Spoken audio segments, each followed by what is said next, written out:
Westminster Cathedral to update us on this very important day.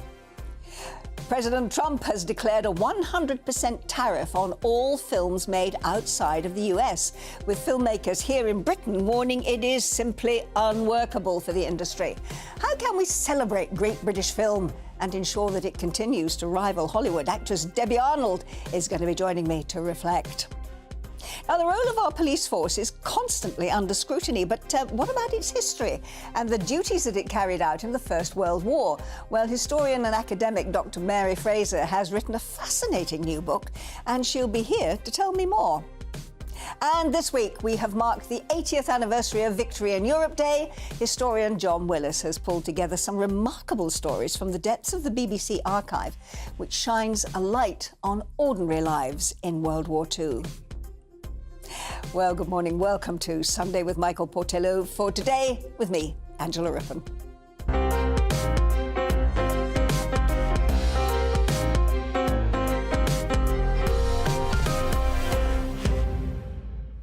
Well, let's take a quick look at some live pictures now from St. Peter's Square, where Pope Leo XIV is leading his first midday prayers in Rome from the main balcony of St. Peter's Basilica. Pope Leo will have his formal inauguration mass for the first North American pontiff in the 2,000-year history of the Roman Catholic Church in St. Peter's Square next Sunday. The Vatican announced this recently. Now, the Pope is leading the Regina Caeli prayer, the prayer for the Virgin. He is not expected to address crowds afterwards. Buckingham Palace announced yesterday that the Duke of Edinburgh will attend the inauguration to represent His Majesty.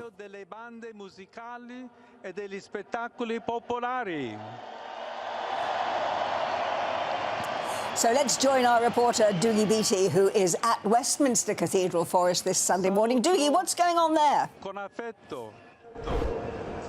Well, good morning and welcome to Westminster Cathedral.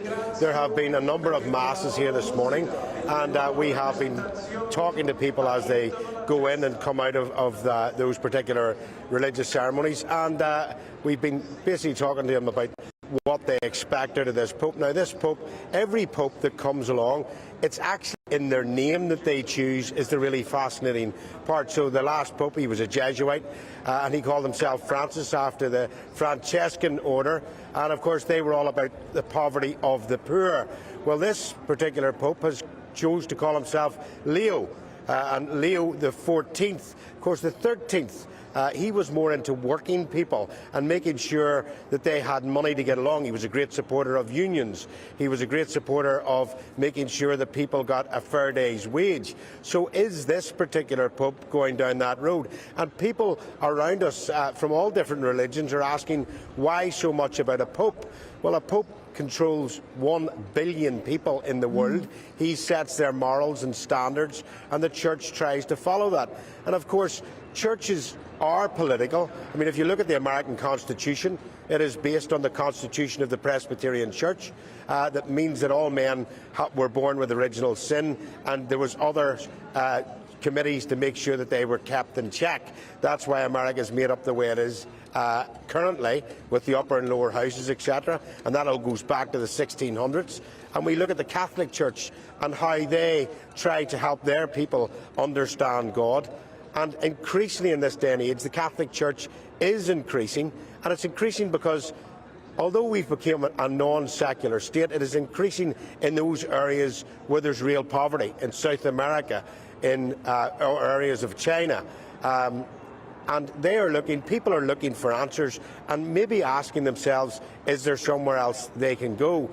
2 weeks ago I was in America, and even the Presbyterian congregations there are saying that they're now expanding. So this Gen Z generation are now coming back looking for answers that don't contain, or they can't find the answers to them in material goods. And that is very, very interesting. This Pope, of course, as you've said, the first Pope from America, and America at this minute in time is very much setting the pace in the world with economy and trying to find peace in certain areas with ceasefires.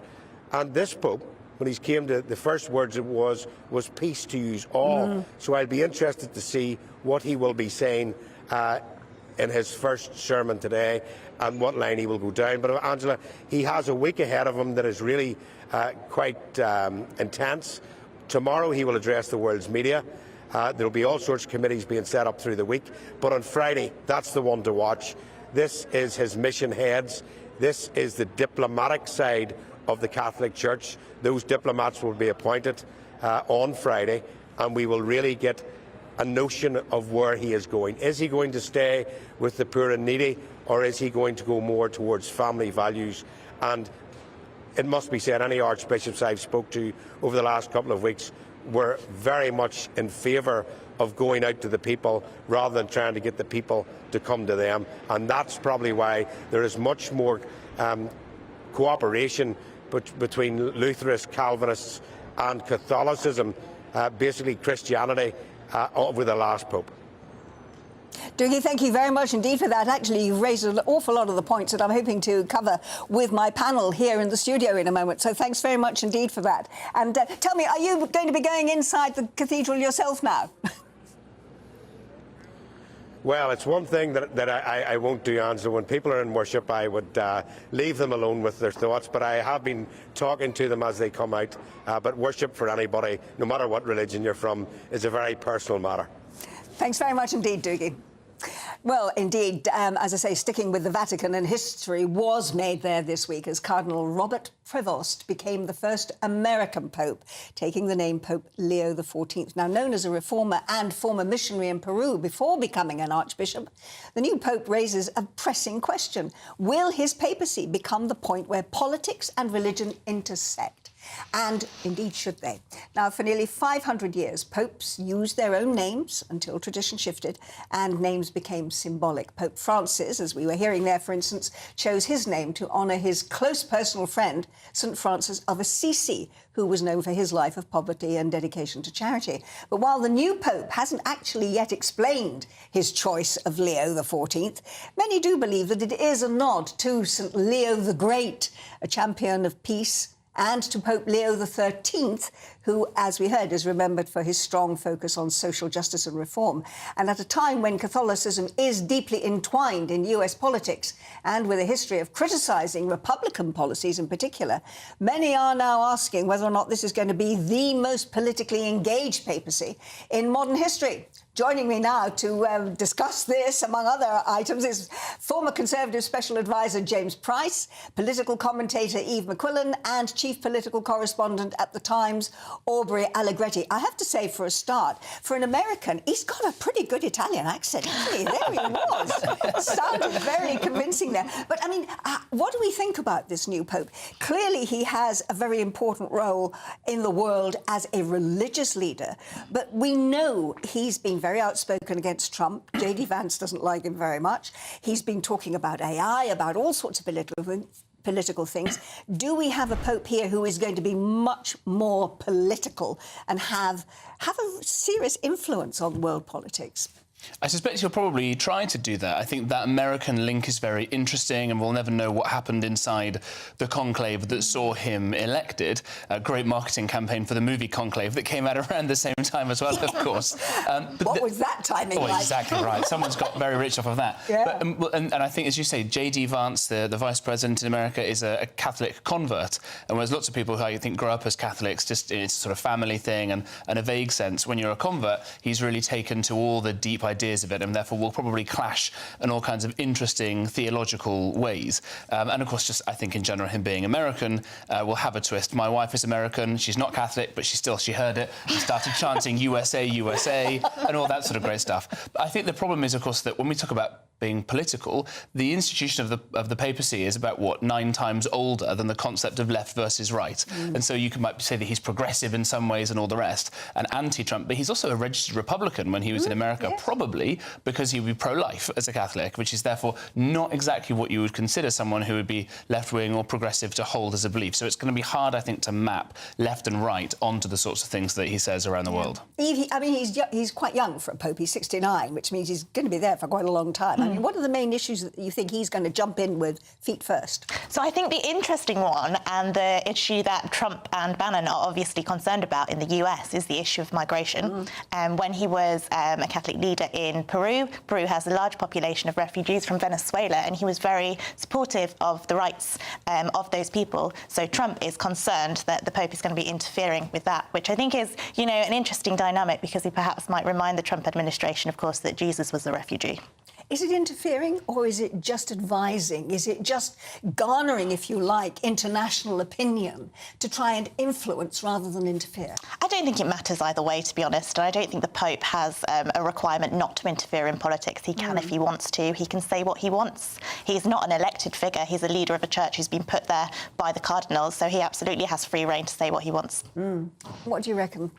I suspect he's not going to be as much of a sort of break from continuity, Francis, as some people think. I mean, the fact that this conclave was over so quickly suggests that he was a sort of very good kind of unifier of both the sort of more traditional but smaller numbers of conservative voices still left amongst the cardinals, and the much more sort of liberal bloc that Francis had appointed. So I suspect, you know, he's not Francis 2.0, probably closer to sort of Francis 1.5. I mean, Aubrey was also very interested, as indeed was Pope Francis, in the environment, in the way in which we should all take more responsibility for the world. That's going to bring him head-to-head with an awful lot of governments, isn't it? Absolutely. I mean, Donald Trump famously in his last administration pulled the US out of the Paris Climate Agreement, and the new Pope has suggested things like he supports, you know, the fight against climate change. I think he called domination over nature tyrannical. So it's clearly something that he feels that he has a sort of legitimate voice to speak on.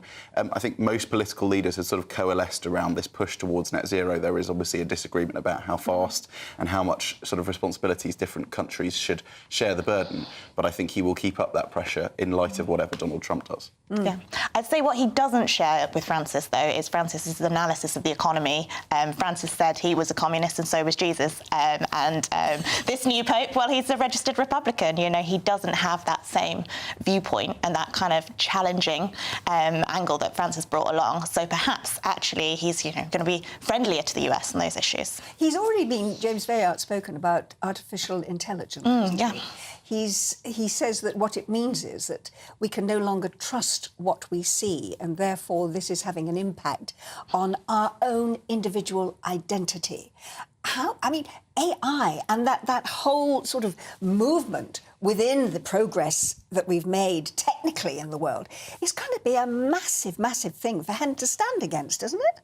Yeah, I think that's where he can provide real relevance and poignancy for people's lives. It should be said, of course, by the way, the reason there are so many refugees in Peru fleeing Venezuela, by the way, is the extreme communist regime in Venezuela, which they thought maybe Trump could get some alliance with him on that idea. But given we've seen this sort of resurgence very recently of Christianity in the West, we've seen it at the attendances at Easter just gone, at Christmas as well, and that's quite encouraging, I think, as people are crying out for meaning in a world that's very terrifying. And you get some people saying, well, I've heard, I think Rod Dreher, the Catholic theologian, on this, that AI might actually be demons talking to us, and all kinds of outlandish ideas like that. And therefore people are really craving meaning one way or another when you have the concept of this potential super intelligent technology coming along and not knowing how that's going to affect work, how that's going to affect our lives. Someone saying, well, look, actually, I've got all the answers. It was this bloke 2,000 years ago, come and have a look. That would give people an awful lot of succour and meaning in a confusing world. I mean, you talk about Christianity.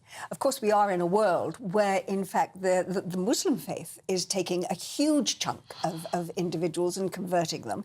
What do you think his stance is going to be on cooperation between various religions in the country and the effect and the influence that those religions have on politics in their part of the world? It's a very good question, and I think it's fairly existential for some European countries now, in places like Britain, where you're seeing a huge spike, as you say, of people of this religion, and it has Islam in Western Europe. Lots of challenges, I think, with integrating, but what it does have is a great momentum to it at the moment, and a kind of cultural confidence that I think has come to step in for the fact that Christianity has receded in so many ways. People like Richard Dawkins thought, well, we'll get rid of Christianity, and then suddenly we'll have this great rationalist set of scientists running everything, and the complete opposite has happened. All sorts of other, I would say, fairly woo-woo ideas have come flooding into that vacuum, and if we could have the Pope helping make a lead in bringing back that confidence of Christianity, which is has, of course, infested and infused all of our common law traditions, all of our political ideas, all these things all the way through. That would be a wonderful thing to give people that ballast and meaning against other ideas that perhaps are less compatible with our culture. What do you think about this, Aubrey? I mean, yours is a political background but as well, isn't it? Yeah, absolutely. I mean, Keir Starmer, it sort of tries to stray out of the political, arena when it comes to, religion, sort of infusing it. But he has made great play out of wanting to make sure that society is better integrated. And so, I suspect with the sort of the new Pope in the background, he will feel as though there's a strong figure advocating for the Catholic Church. And I think church attendance has sort of risen in the last few years, admittedly from a sort of quite low ebb. So there's probably quite a long journey to go on before it kind of gets back to the heady heights of what it was We're on quite a before. voyage of adventure with him, I think. Panel, thank you very much indeed. You're staying with us and we'll be seeing you again at the top of the next hour. Thank you very much indeed, Eve, Aubrey and James. Time now for our GB News Daily Reflection. The GB News Daily Reflection. Hello, my name is Nimsa Bungay and I'm the pastor of Freedom's Ark, a member of the Evangelical Alliance here in the Tottenham Town Hall. And I want to welcome you to today's reflection. It's taken from John chapter 16, verse 20, where Jesus says, "Truly I say to you, that you shall weep and lament, the world will rejoice, and you will be sorrowful, but your sorrow will be turned into joy." The disciples were to suffer the pain of Good Friday, experience the relief of the resurrection. So as Jesus speaks of leaving, he promises them joy. So here's the promise. Sorrow doesn't stay. Jesus says it will be turned to joy. Not removed, transformed. Leclerc put it in this way: weeping may endure for the night, but joy comes in the morning. Not always instantly, but always faithfully. So what can we do as Christians? We let ourselves feel the sorrow, but we don't stop there. We look for moments of joy. Some of us may start our day by writing down one thing we're thankful for. And I pray that even as we grieve, that God teaches us to believe that joy is not gone forever, that we can hold on till the morning comes. Today, as we hold on to our hope, we hold on knowing this, that sorrow does not have the final say.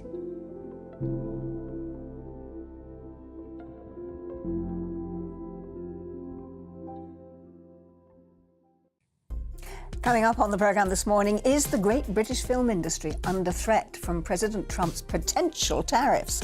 We're going to be celebrating our remarkable filmmaking history with the actress Debbie Arnold next. This is Sunday with Michael Portillo, but today with me, Angela Rippon, only on GB News.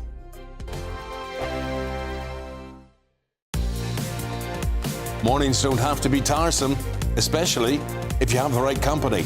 Wake up to news as it happens, opinion and debate, and of course, a little bit of entertainment too. Because when the kettle's on, we're on. That's Breakfast on GB News, a show worth waking up for. Every morning from 6 a.m. Only on the People's Channel, Britain's news channel. We'll spread the news, you spread the word. Join me, Nana Akwe, for an informative, interactive news programme with a difference. It's fun. No, he didn't say that, Dave. I'm so surprised. I think there's an element of truth to that. Join me from 3 p.m. every weekend, only on GB News, Britain's news channel. The royal family is an enduring symbol of tradition, unity and pride for Britain.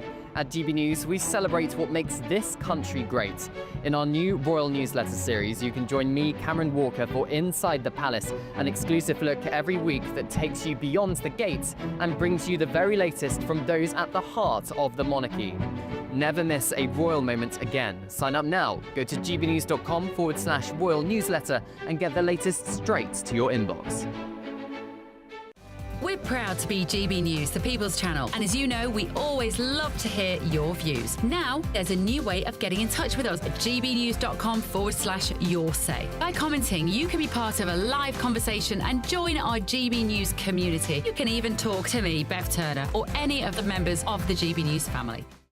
It's Patrick Christie's Tonight, and here we do things differently. It's explaining the absolute madness of this, doesn't it? It's explosive. I mean, this is very good. It's lively. 850. Your government sat there, Sean, and it did nothing. It's controversial. And the Middle East has been in turmoil since before I was born. It's everything you need to kickstart your evening. Everyone's had their Weetabix tonight. I love to see it. That's Patrick Christie's Tonight, weeknights from 9 p.m.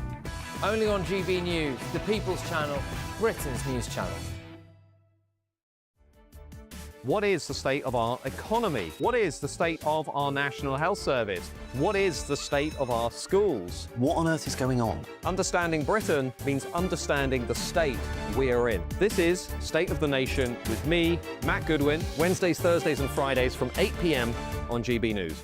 Good Afternoon Britain isn't just about us. The wonderful thing about this programme is it's about everyone watching. It's an interactive programme. Well, there absolutely is something to see here, and we're going to be talking about it more. Whether it's breaking royal news, please bring us up to date, or indeed a particularly punchy speech in the House of Commons. Very, very curious. We bring it to you live, and then we bring you live reaction as well. That's Good Afternoon Britain, weekdays from midday. Only on GB News, the People's Channel, Britain's news channel.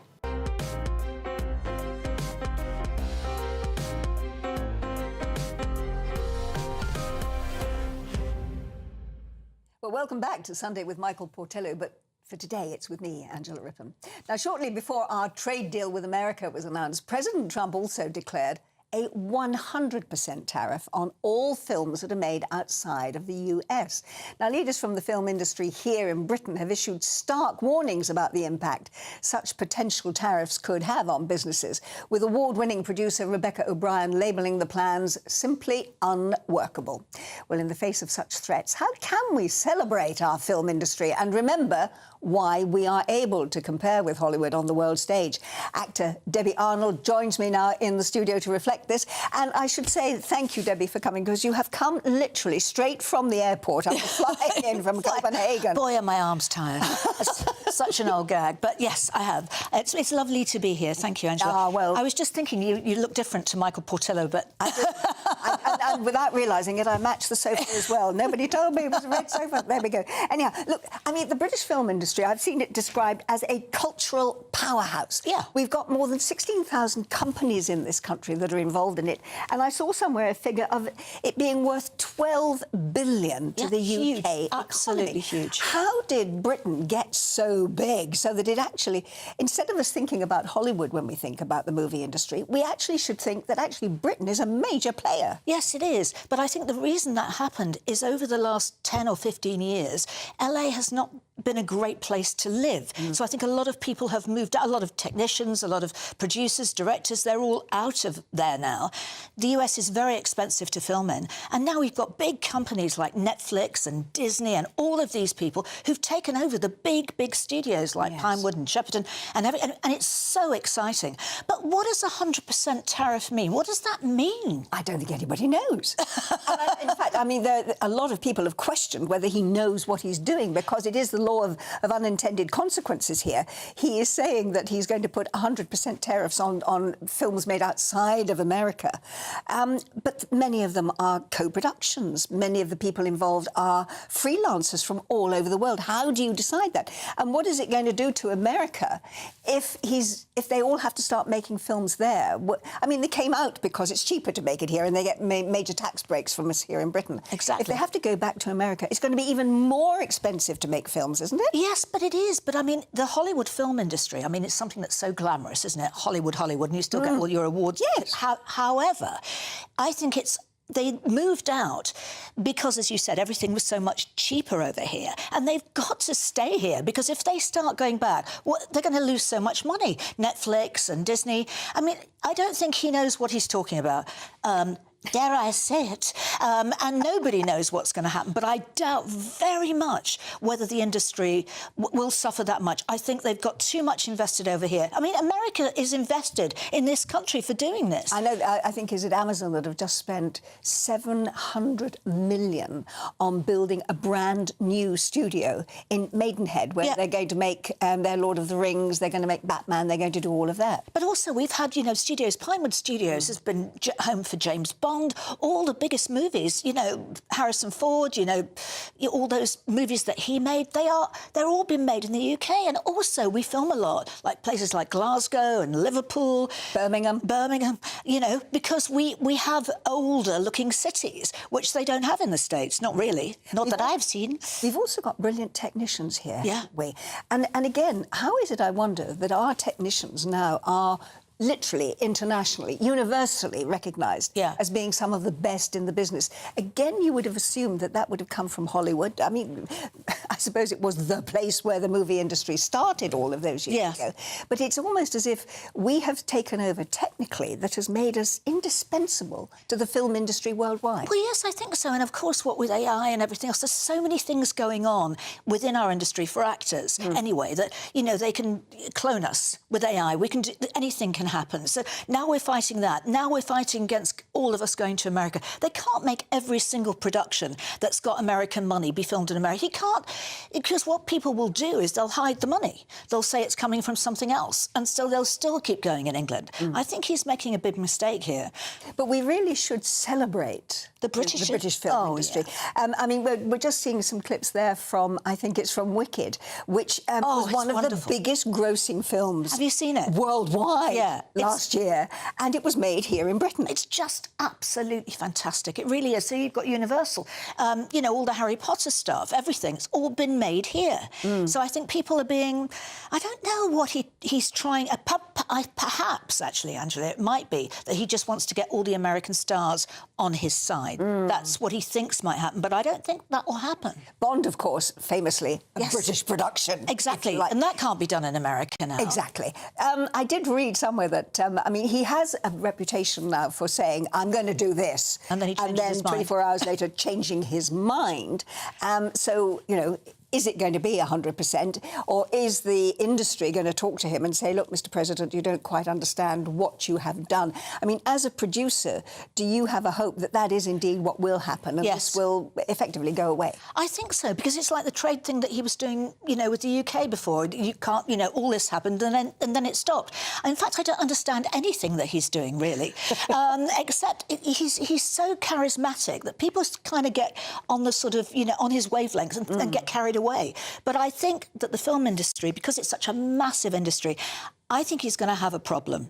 And what does that mean anyway? That only American films can be made? I don't understand what the tax is. I'm completely confused. Not just you, but I think the entire industry. And, of course, it'll be interesting because we've got the BAFTAs this evening, the British Film and Television Awards coming. We're going to be talking about those awards a bit later on. Well, can you imagine saying we don't want Americans to work in the UK? Then all the studios would close down. Surely we have to work together. It's an industry. You know, it's like saying television can only work in one country. It's totally ridiculous. So as a producer, you have a very optimistic view of what's I'm an eternal optimist. I must tell you that I did make a film when I was 6 years old called Tahara, Tahiti, and it was shot on the beach. Guess where? Sunderland. What? Yeah, because we had miles and miles of white beaches. And I know, I can't believe it, can you? And I wore a little grass skirt, and the makeup had to keep coming over to me because my lips were blue. It was cold. This little child in Tahara, Tahiti. So there you are. Oh, there you are. The British film industry is alive and well and living in Sunderland. Take note, Mr. Trump. Yeah. Debbie, thank you ever so much for joining us. Thanks very much indeed, particularly coming straight from the airport. Now, coming up, the role of our police force is constantly under scrutiny, but what about its history and the duties that it carried out in the First World War? Well, historian and academic Dr. Mary Fraser is going to be joining me soon. This is Sunday with Michael Portillo, with me, Angela Rippon, and only on GB News.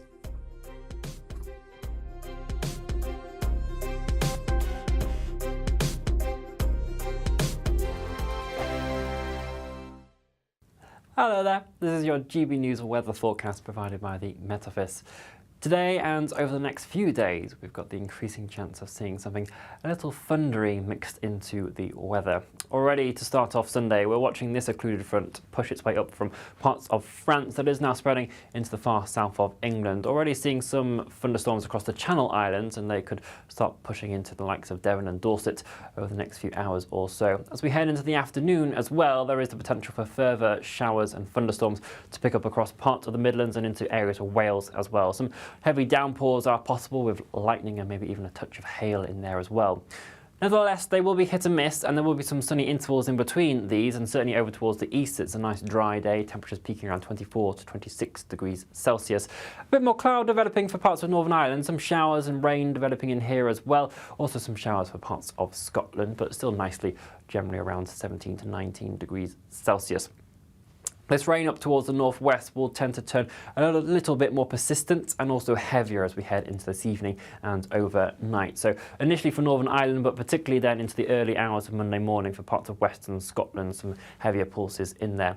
We'll still see some showers out towards the southwest, but generally for England and Wales it is a mostly dry night with some clear spells. Mild for most of us, many holding up in double-digit figures, though a touch cooler up in the northeast. And here we'll see some low cloud around first thing in the morning, particularly around the coastal districts. That will slowly burn back as we head throughout the morning, but for the Northern Isles it could linger throughout Monday. That rain's still in there for parts of western Scotland, and then we'll see the showers developing in more widely across England and Wales throughout Monday afternoon. Again, thunderstorms are possible. Where you see them, there will be some torrential downpours in there. Still warm though, highs of 24 and 25 degrees Celsius. Showers tending to ease through Tuesday, and then it's fine, dry and sunny conditions returning for all from Wednesday. Bye-bye. This is Britain's Newsroom, where your voice matters. It's just astonishing. With expert analysis and honest opinion, we don't just keep you informed. We bring you unique perspectives you won't see anywhere else. Can't argue with any of that. When the news happens, it happens here. On Britain's Newsroom, weekdays from 9:30 a.m. Only on GB News. In the GB Newsroom, we bring you the news as it happens. With our team of dedicated journalists across the UK, we're ready to keep you up to date with what's happening every half an hour, every single day. Bulletins here on GB News, the People's Channel, Britain's news channel. Headliners on GB News 11 p.m. every night. It's got 3 top comedians going through the next day's newspapers so you don't have to read them, which is great. That's a good point. He's lying. Maybe he's not lying. That's Headliners every night from 11 p.m. and 5 a.m. as well on GB News, Britain's news channel.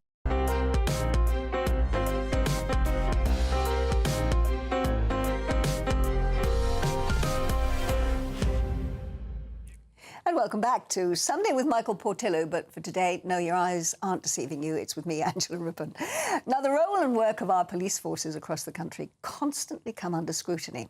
In a complex world, though, what we often forget is the shifting role of that the police have played in our society throughout the years. Well, Dr. Mary Fraser has focused specifically on the actions of the police in the years 1917 and 18 during the final years of World War I.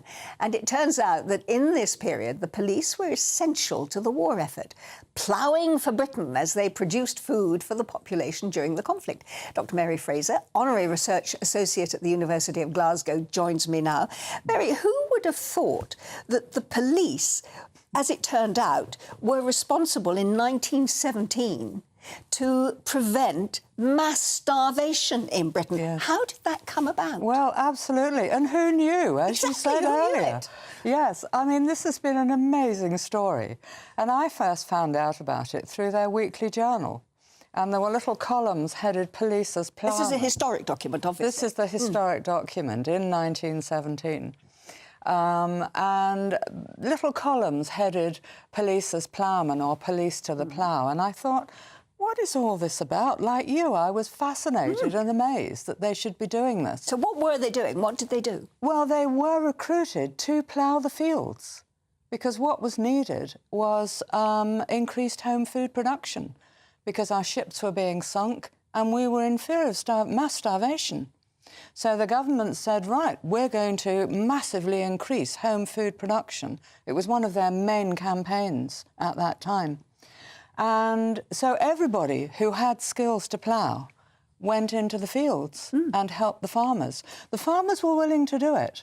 But they said they simply didn't have the manpower to be able to do it. Well, of course not. They were all fighting at the front, weren't they? Exactly. And yes. I hadn't realised this, but when they were asking specifically, I mean, they had in their minds a picture of what these policemen should look like. Yeah. They had to be, I think I've written it down here, they had to be 5'9" tall, and they had to have a chest that was 34 inches. I mean, in other words, they were strapping lads. Yes, exactly. Which is exactly what the army wanted, so they were in competition with the army for these people. Indeed. But they specifically wanted policemen who had agricultural experience.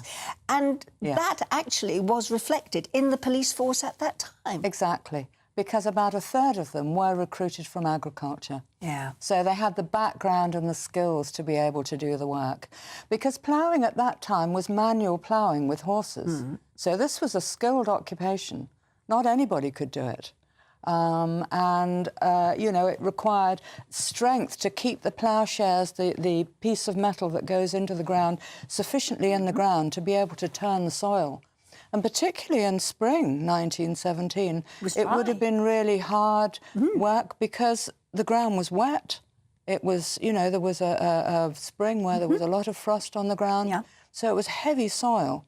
So these big burly policemen were ideal to do the work. They got the skills, they got the physique to be able to do it, and they were ideal. And also, unlike the army who were sent into farming, and they were a bit of a disaster initially because they didn't have the skills and the farmers got really angry that they were sent these men, the police were actually praised for their, through letters to the press, and through being asked sometimes to continue for more weeks than they'd originally been released for.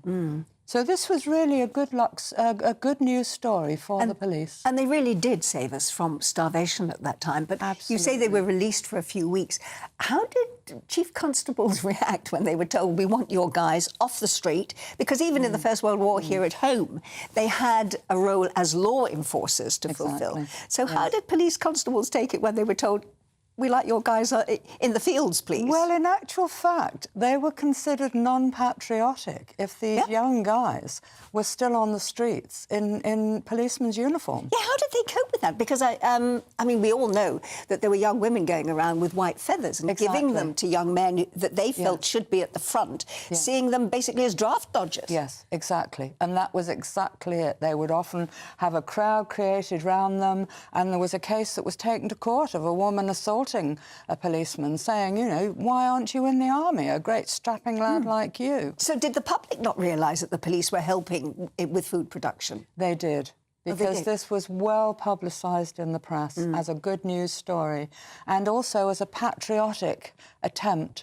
And it also raised morale because at the beginning of 1917, not only did we have the disaster of the Somme, with so many people being killed, but also there was huge price inflation for food because you could see that there was less food in the shops, less selection, less choice. There were no potatoes for about 3 or 4 months. So the poorer classes who used bread and potatoes as staple items were severely disadvantaged. And we're not just talking about industrial disruption because of all this. Well, this was it, wasn't it? Weren't there fears that there would actually be riots, food riots in the streets? Absolutely. So there must have been this sort of dichotomy that chief police officers must have thought, well, we need to help the food production, but at the same time, we need police on the streets to maintain order. Yes, yes. Well, food riots are known to be caused by starvation. This has been known for a very long time, well before this. And so, yes, we didn't have food riots. We had the minor disturbance here and there and food queues which needed to be controlled by the police.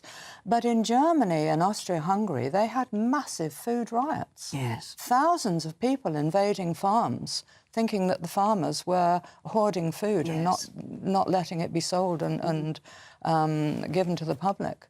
I mean, this is history. We are talking about something that happened, more than 100 years ago now. And yet, the lessons that were learnt from that are being used now, as I understand it, the point that you make in the book, when young policemen are trained now, and they have become, as it were, first responders. Yes. They're not just there for law and order, they are there as first responders in times of national crisis and disaster. Exactly, yes. Well, this is one of the main roles of the police. We see them fighting crime, but that's the glamorous side. One of the main roles of the police is to protect us. And here they are, leading the first responders for the blue light services in disaster management, and they go out on training to do this. And recently they were released. So the release of police into other industries that are in fear of collapse occurred in the COVID pandemic. Yes, it did. To drive ambulances. So here again we see them helping to avert disaster by maintaining and propping up the essential industries. Well, it's a fascinating story, and as we said, you know, who knew? Exactly. Who knew that? And the title of the book, and when is it going to be out on general sale? It is already on sale, and the title of the book is The British Police and Home Food Production in the Great War. Police as Plowmen, 1917 to 1980. Well, there it is, a book that's full of fascinating stories. And Mary, thank you for sharing some of them with us this morning. Thank you so much. Angela. It's been a pleasure. Thank you. Coming up, well, this week we've marked 80 years since VE Day. Historian John Willis is going to join me to discuss his new book, which gathers a very wide range of archives. It's called The People's War, Unheard Voices. That's here on Sunday with Michael Portillo, with me, Angela Rippon, on GB News. You're looking happy. Well, the forecast looks good. So you've sorted the travel insurance then? All Clear Travel Insurance sponsors GB News Travel Destinations Forecast. The area of low pressure moving towards the UK at the moment is also going to be affecting parts of Europe as well. Widespread showers and thunderstorms over the next couple of days, particularly for France, but also into parts of northern Spain and Portugal. Some of the driest conditions actually down towards Gibraltar and southern areas of Iberia. Some showers also developing across parts of Italy, through the Adriatic and potentially over towards Greece as well. Turkey not faring too badly, but overall things will be settling down as we head over the forthcoming week with drier conditions prevailing. All Clear Travel Insurance sponsors GB News Travel Destinations Forecast.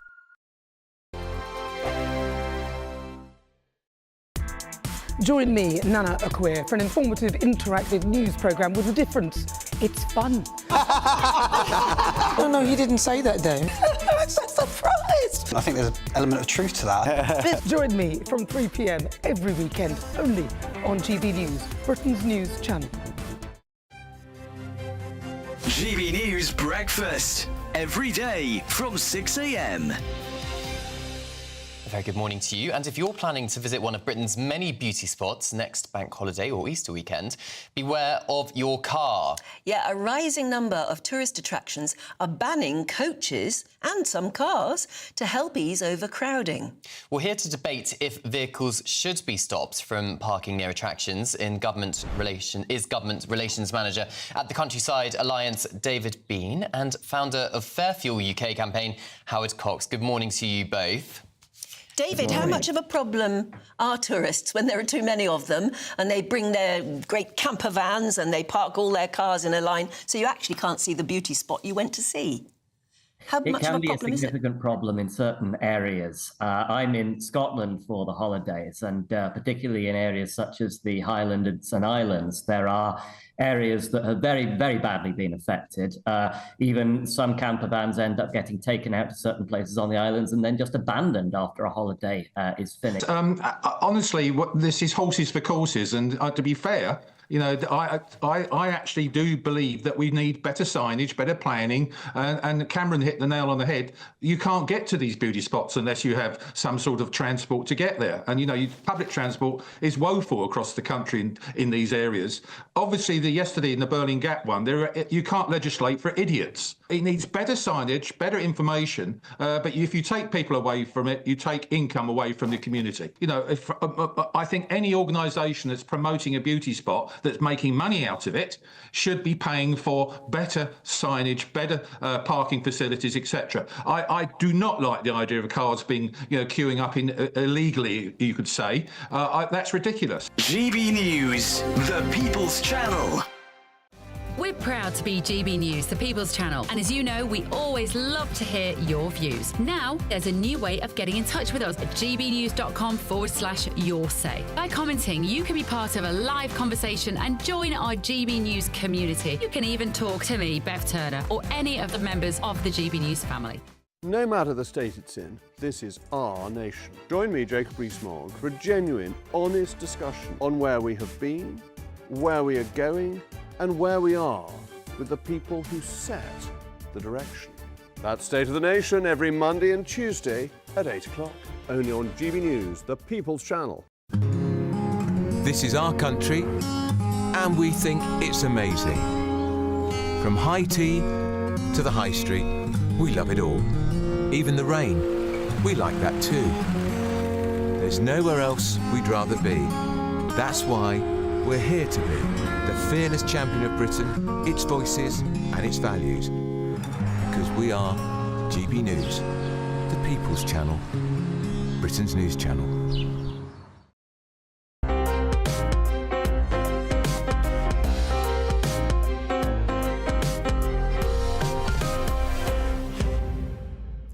And welcome back to Sunday with Michael Portillo. Only for today, it's with me, Angela Rippon. Now, this week, we've marked the 80th anniversary of Victory in Europe Day. Historian John Willis's new book focuses on the stories of a very small handful of people, such as Jean Clarkson, a teacher from Doncaster, or John Gardner, a schoolboy in England. John's book is called The People's War: Unheard Voices, and it draws on a BBC project from the early 2000s, which aimed to record the lives and the experiences of ordinary people who lived through World War II. And he joins me now. John, welcome. Thank you very much for joining us. I think the content and purpose of the book you've summed up brilliantly in the beginning, and I'm just going to read it because I think it says a lot. This was not a history told by politicians, generals, diplomats or historians, but by ordinary British citizens, a street-level history in their own words. Do you feel that it's their own words that actually bring humanity and make it much more real to remind us of what war really is all about? Exactly. The book, The People's War, is about the battlefront, but also the home front. And I hope that what you feel reading it is that you're actually there. Someone who read it the other day said, I felt that I was in the cockpit with the bomber pilot. I was in the trench at Monte Cassino, that I actually lived through it. And I think that the experiences of diplomats and politicians, they're behind desks. They're not behind a rifle. They're not on the front of a ship. So these were ordinary people telling it from the heart, from the guts as well, of what they felt and what they did. And particularly as we're coming up to the 80th anniversary of VE Day, I thought it was really important to get it all down in one place so that succeeding generations can have some understanding of what their forefathers and foremothers went through. It's interesting that you say, you know, they weren't in a cockpit, they weren't at the front of a ship, because a lot of the recollections here come from people who were not at the front, but here at home. And I think, I was talking to a London taxi driver the other day, a young taxi driver. He said, it's difficult for us to imagine what it must have been like to live in Britain through the Second World War. We know what was happening at the front, as it were, at the sharp end, where men and women were fighting. But at home, there were experiences also.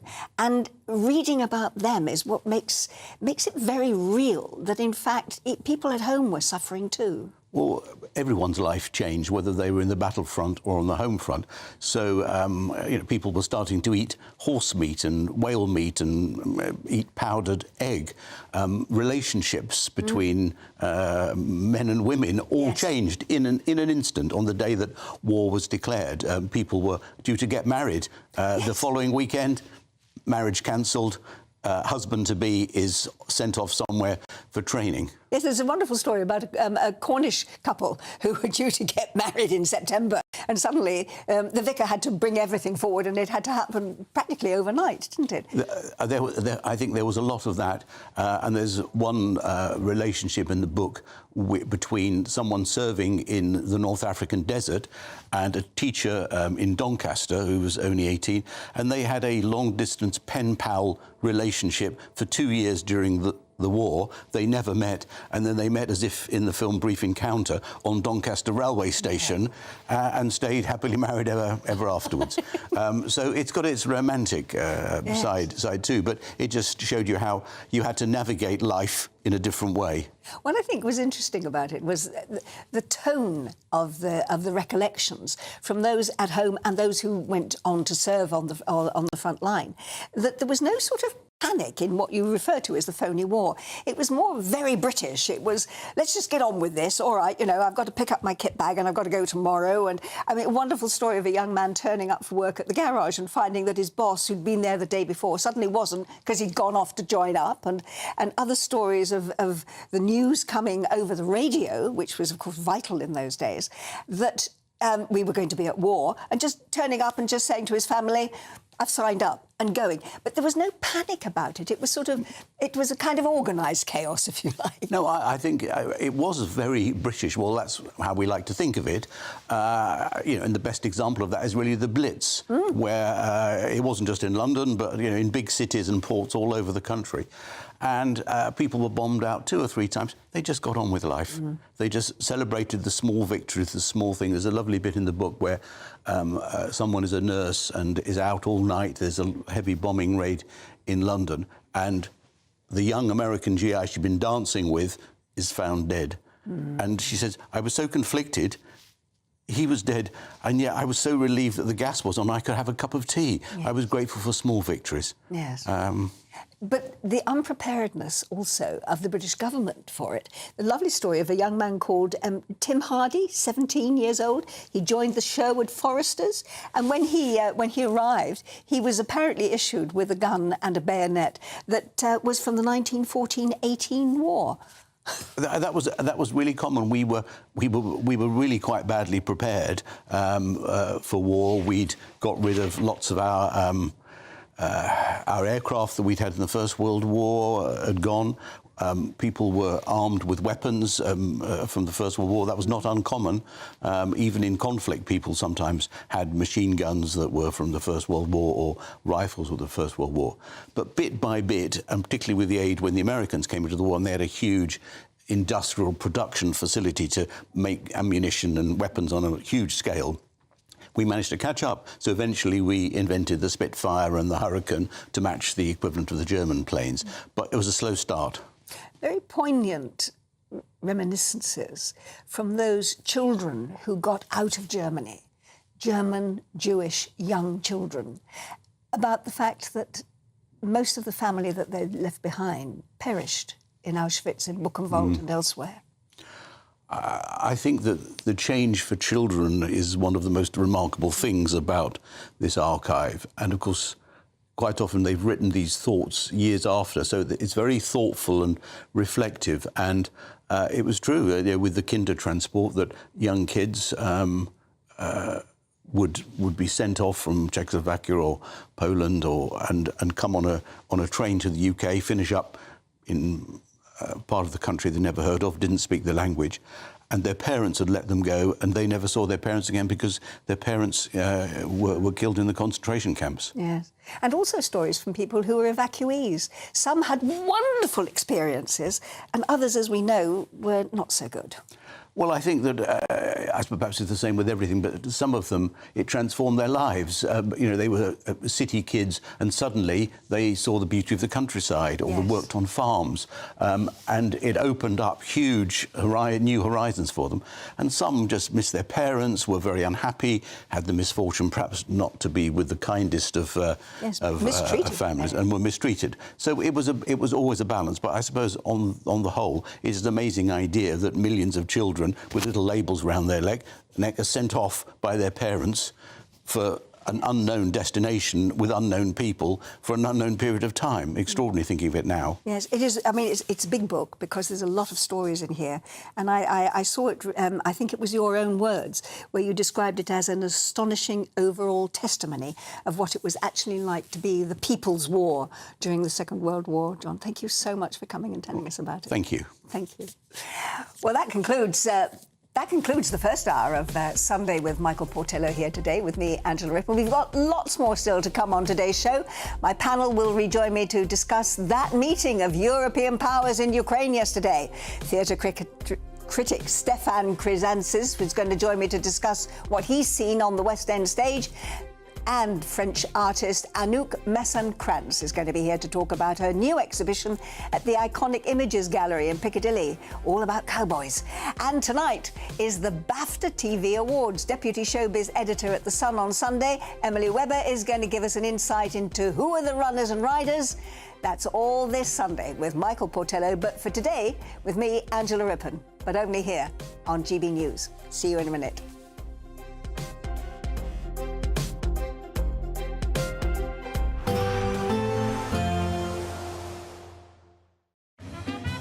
A positive outlook through the night will power through to a bright day ahead. Boxed Home Battery Storage, sponsors of weather on GB News. Hello there, this is your GB News weather forecast provided by the Met Office. Today and over the next few days, we've got the increasing chance of seeing something a little thundery mixed into the weather. Already to start off Sunday, we're watching this occluded front push its way up from parts of France that is now spreading into the far south of England. Already seeing some thunderstorms across the Channel Islands, and they could start pushing into the likes of Devon and Dorset over the next few hours or so. As we head into the afternoon as well, there is the potential for further showers and thunderstorms to pick up across parts of the Midlands and into areas of Wales as well. Some heavy downpours are possible with lightning and maybe even a touch of hail in there as well. Nevertheless, they will be hit and miss, and there will be some sunny intervals in between these, and certainly over towards the east it's a nice dry day, temperatures peaking around 24 to 26 degrees Celsius. A bit more cloud developing for parts of Northern Ireland, some showers and rain developing in here as well, also some showers for parts of Scotland, but still nicely generally around 17 to 19 degrees Celsius. This rain up towards the northwest will tend to turn a little bit more persistent and also heavier as we head into this evening and overnight. So initially for Northern Ireland, but particularly then into the early hours of Monday morning for parts of Western Scotland, some heavier pulses in there. We'll still see some showers out towards the southwest, but generally for England and Wales it is a mostly dry night with some clear spells. Mild for most of us, many holding up in double-digit figures, though a touch cooler up in the northeast. And here we'll see some low cloud around first thing in the morning, particularly around the coastal districts. That will slowly burn back as we head throughout the morning, but for the Northern Isles it could linger throughout Monday. That rain's still in there for parts of Western Scotland, and then we'll see the showers developing in more widely across England and Wales throughout Monday afternoon. Again, thunderstorms are possible. Where you see them, there will be some torrential downpours in there. Still warm though, highs of 24 and 25 degrees Celsius. Showers tending to ease through Tuesday, and then it's fine, dry and sunny conditions returning for all from Wednesday. Bye-bye. Even though we'll see a cloudy start, it'll be a bright outlook for the rest of the day. Boxed Solar, sponsors of weather on GB News. What does it feel like to be a Great British Giveaway winner? That's a big surprise. Oh my God, I'm going to cry. Do you know what? I've never won anything like this in my life. Oh my God, this is amazing. That is absolutely fantastic. We're over the moon. Yes, that is fantastic. You know, you have no idea how much I needed it. Oh my goodness. That's wonderful. Oh, thank you. Oh, thank you so much. I was gobsmacked. Thank you, GB News. I'd say don't hesitate, do it. If you're not in it, you've got no chance of winning it. Thank you. You weren't expecting to get that call today, were you? No, I wasn't. You really could be our next big winner. Head over to gbnews.com/win now to find out how and get your entry for the Great British Giveaway. Great prizes, even greater wins. Good Afternoon Britain isn't just about us. The wonderful thing about this programme is it's about everyone watching. It's an interactive programme. Well, there absolutely is something to see here, and we're going to be talking about it more. Whether it's breaking royal news, please bring us up to date, or indeed a particularly punchy speech in the House of Commons. Very, very curious. We bring it to you live, and then we bring you live reaction as well. That's Good Afternoon Britain, weekdays from midday. Only on GB News, the People's Channel, Britain's news channel. Mornings don't have to be tiresome, especially if you have the right company. Wake up to news as it happens, opinion and debate, and of course, a little bit of entertainment too. Because when the kettle's on, we're on. That's Breakfast on GB News, a show worth waking up for. Every morning from 6 a.m. Only on the People's Channel, Britain's news channel. We'll spread the news, you spread the word. From the school run to the home run, watch a new show for all of Britain. He can say whatever he wants. A straight-talking show where all voices are heard. And, you know, when are we going to stop talking about smashing the gangs and actually do it? With the stories that matter from every part of our country. There's a bit of a crash landing there for your Chancellor. Bold, fearless and standing up for you. That's me, Martin Daubney, 3 p.m. till 6 p.m, weekdays, here only on GB News. The People's Channel, Britain's news channel. It's Patrick Christie's Tonight, and here we do things differently. It's explaining the absolute madness of this, doesn't it? It's explosive. I mean, this is very good. It's lively. 850. Your government sat there, Sean, and it did nothing. It's controversial. And the Middle East has been in turmoil since before I was born. It's everything you need to kickstart your evening. Everyone's had their Weetabix tonight. I love to see it. That's Patrick Christie's Tonight, weeknights from 9 p.m. Only on GB News, the People's Channel, Britain's news channel.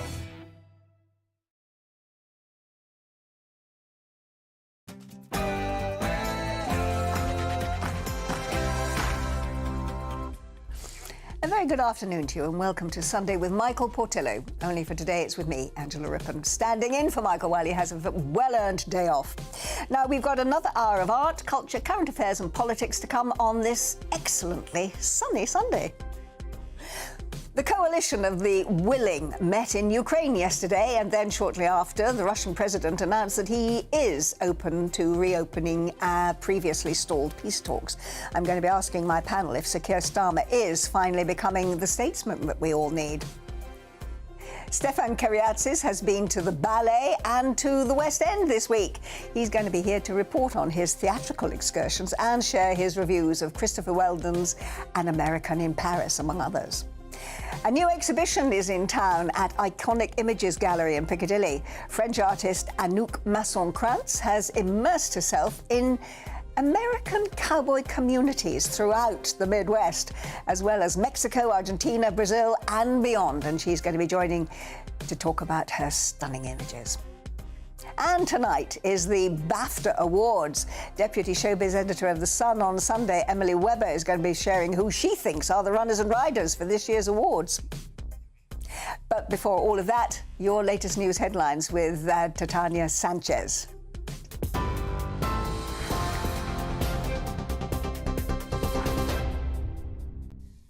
Angela, thank you very much and good afternoon. The top stories. The Pope has given his first Sunday blessing and addressed a crowd in St. Peter's Square in the Vatican today.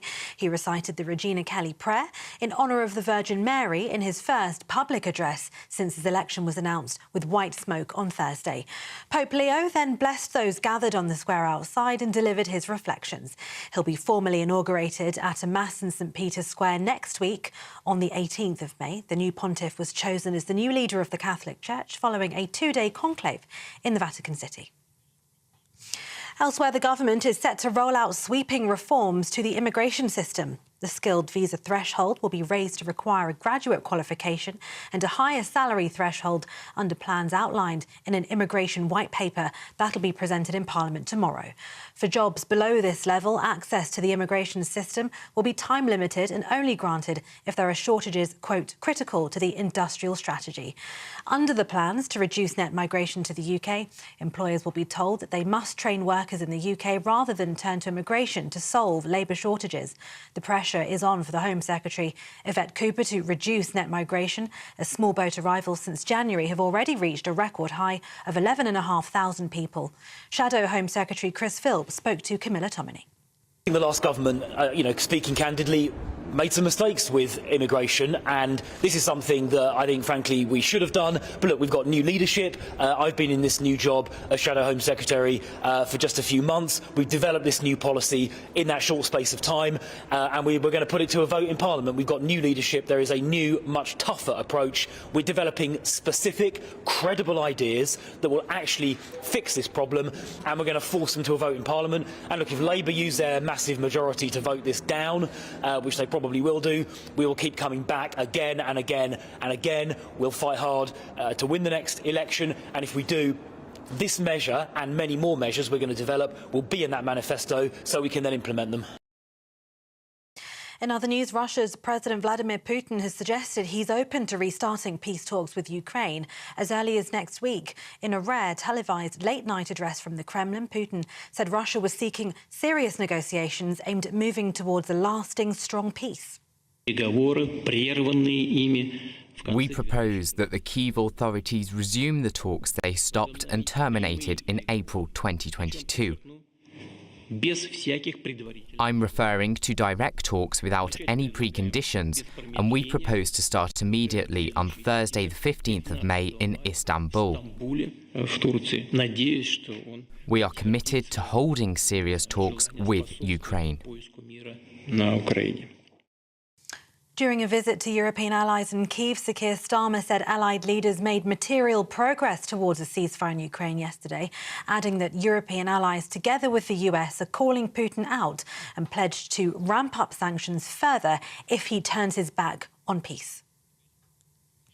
Meanwhile, the conflict between Pakistan and India has reportedly reached a full and immediate ceasefire following talks mediated by the US. Though within the last few hours, both countries have accused each other of violating that agreement after explosions were heard in Kashmir. The fighting between India and Pakistan over the last few days has been the worst military confrontation between the two rivals in decades.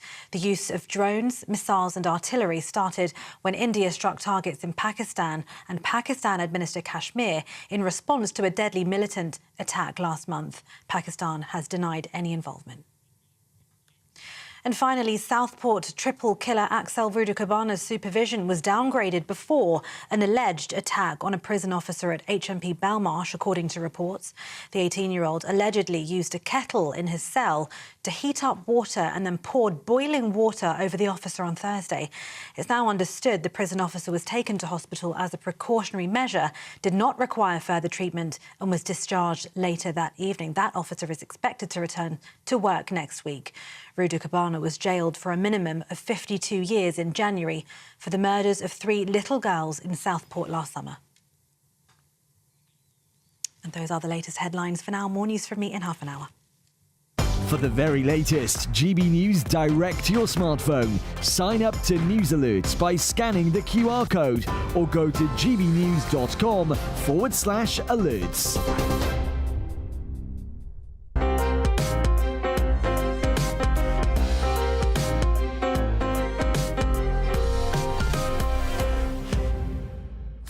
No, you're not seeing things. Michael's got a day off today, so I'm sitting in for him.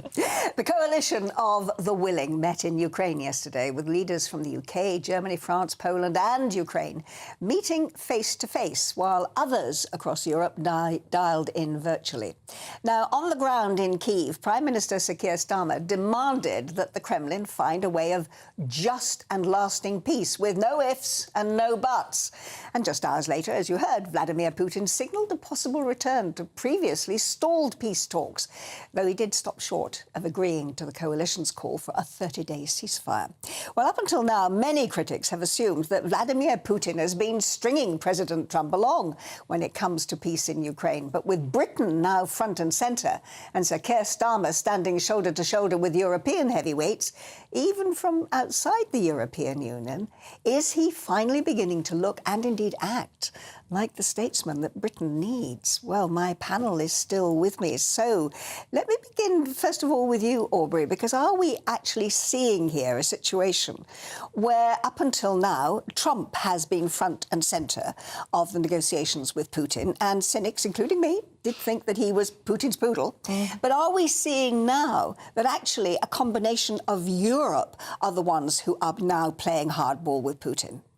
I think Europe has largely handled the installation of Donald Trump and the election of Donald Trump into the White House quite well, insofar as Donald Trump was very explicit in terms of his demands and what he wanted from Europe in the broadest sense, so we include NATO, Europe and the EU in that. He effectively said, look, America has been doing too much burden sharing. You need to start spending more on your defence.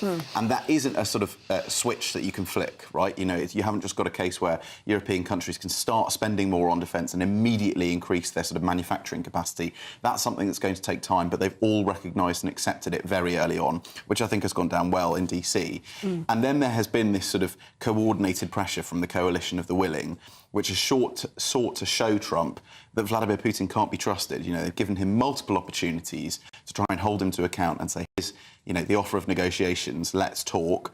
And in the meantime, been trying to keep Ukraine supplied with weapons to put them in the strongest possible position. Because what's the point of a negotiation when you're on the back foot and Vladimir Putin can keep saying a week, and keep driving the Ukrainian troops back, meaning that the territory he ends up with overall is significantly greater. So I actually think Europe and Keir Starmer have led quite well on this. Yeah, well, Eve, what do you think this is going to mean ultimately? Are we talking boots on the ground here or a combination of representatives of NATO countries, which is basically what we are talking about here, who are operating officially inside Ukraine, while the armaments are actually coming from America?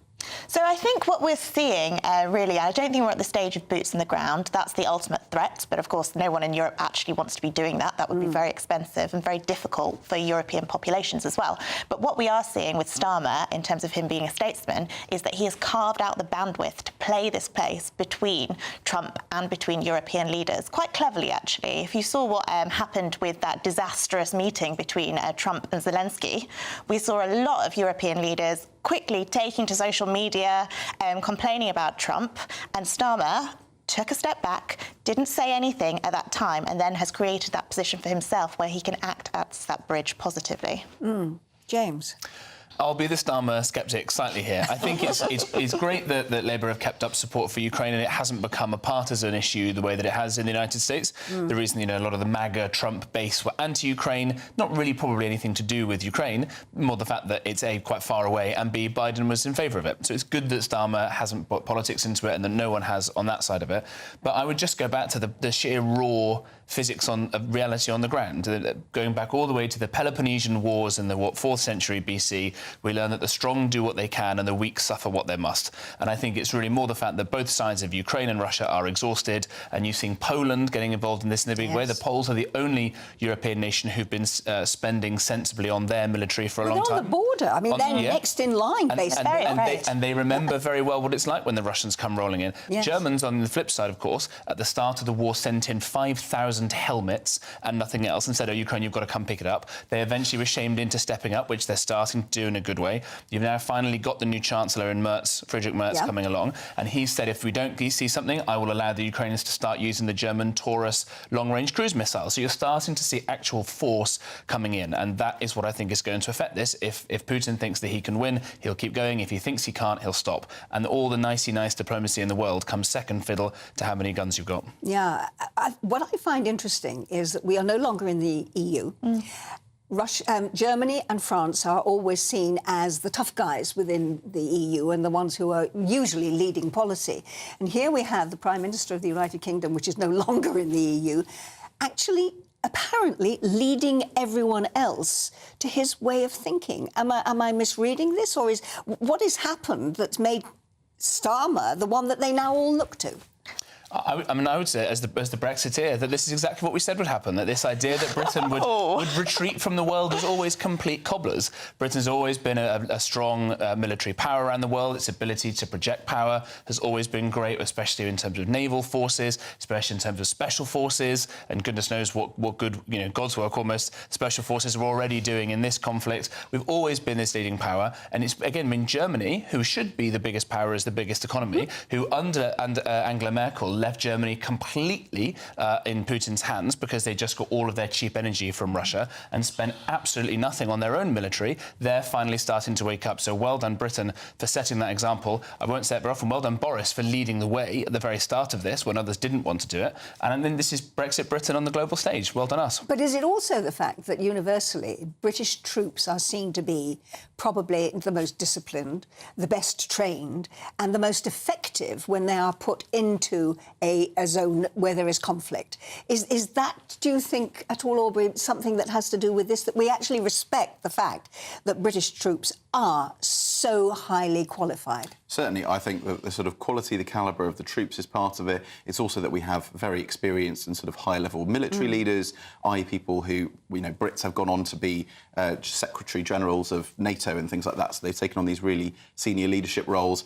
I think we had a really difficult 12 months where there were lots of elections and it created quite a lot of political instability. You know, the UK, France, Germany, even Poland's prime ministerial election was December 2023. So now you have leaders who are in a relatively sort of stable, albeit maybe not domestically strong political position, although in Starmer's case he very much is, who are able to sort of say to Donald Trump, look, so we're going to be here when you're out of office in 4 years' time. We're committed to this for the long haul, but we need your support now in order to make sure that the pressure on Russia maintains that high level. Because what is interesting is that here at home, Starmer has got quite a revolt from the backbenchers. And there's a wonderful headline in the Times today from the Rod Little interview where he says, finding success on the world stage counts for nothing at home, which... Honestly. You don't agree? No, because this is absolutely integral to our economic success as a country. So absolutely not. For Starmer to be able to get the growth that he needs peace in Ukraine. Yeah. Absolutely. I mean, there's the impact of things like migration, you know, when there is instability and conflict, you know, that causes huge sort of pressures and issues in the UK. Then you've got energy security. People always talk about how the fact that obviously energy prices skyrocketed in the aftermath. There's sort of all sorts of shocks to the supply chain. You know, we heard about the issues with grain in Ukraine. So it's very much in Keir Starmer's interests to make sure that, you know, there's as little sort of combat and conflict as possible, which is why you're also seeing quite a lot of attention paid to Sudan and making sure that that doesn't spiral too far out of control. James, very briefly, do we think then that Starmer is getting enough profile as a statesman that could actually secure him at home and ward off some of the backbench rebellion? He seems to enjoy these trips, doesn't he, and getting out of the country as much as possible, whether it's United Nations or any of these other trips. I think the problem is, of course, that people are bored of it, and people's attention span is always regrettably very short. You know, just as there was lots of support at the start of this, people go, oh, is it still going on?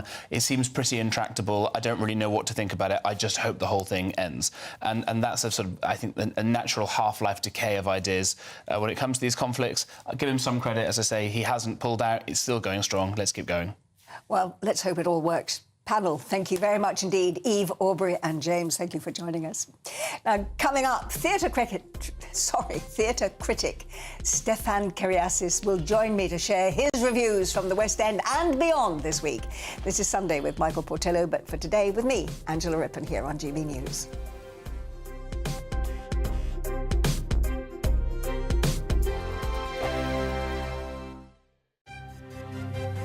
GB News Breakfast, every day from 6 a.m.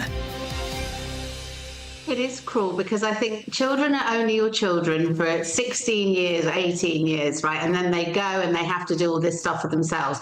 I think while they're young, their main priorities should be their education, coming in, doing their homework, getting to bed, getting enough sleep. My children, for example, are 11 and 16, so one's doing his GCSEs, the other still randomly has a ton of homework, even at 11. By the time they've come in and done their homework, they're exhausted and they go to bed. I just don't think it is my job as a parent to tell them to then go and mop the floor or hoover their bedrooms. Their main focus is their education at this age. Yeah. You made my blood run cold there talking about homework, because I'm not a believer in homework. I think school is where you do work and then you come home, and home is where you can do anything else that you want to do, but I just think it's just all too much. I think this is a tricky one because we're not talking about Victorian Britain or sending children up chimneys. We're talking making your bed, tidying your room. I think it's a great help for people to do chores around the house. There's been several studies where they've seen that it's had beneficial well-being for children. And I think it's just about learning about time management, confidence, resilience. These are just basic life skills. So many people these days, teenagers, grow up and they don't have them, and then they're going off to university or whatever. I saw a really funny video actually of a mum who couldn't get her child to clean up, so she got black rice, sprinkled it around the room and told him it was mouse droppings. Now, I don't know if we need to go that far, but I do think it's good for children as a whole. GB News, the People's Channel.